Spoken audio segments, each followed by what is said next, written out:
simplify the expression 8a to the 6 to the 1/3 times 3 to the a squared b over 12ab cubed. So we've got 8a to the 6 to the 3rd times 3a squared b over 12ab cubed. So we've got, if we use the rule a times b to the n, is a to the n, b to the n. So this will become 8 to the 1/3, a to the 6 times 1/3. And then remembering that a to the 1/3 means take the cube root. So the cube root of a, 8, we'll need to take, times a to the 6 times 1/3. So just doing one bit at a time, yeah, slowly.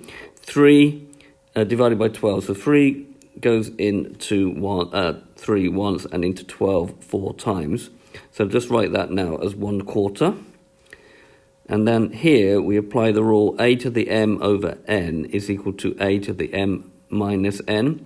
So we will need to do a to the 2 minus 1. And then same here, b to the 1 minus 3.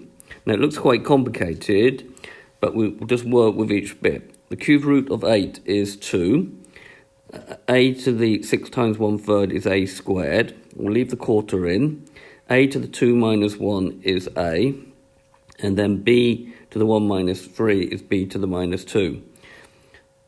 This 2 here will cancel with this 4, so this will now become 1/2. This will become 1, so we can ignore it. And then applying the rule a to the m times a to the n is a to the m plus n. So we've got a squared, a to the 1, so that will become a to the 2 plus 1, times my 1/2. Times my b to the minus 2. No, if times by half is like dividing by 2. So this will become a cubed, b to the minus 2 over 2.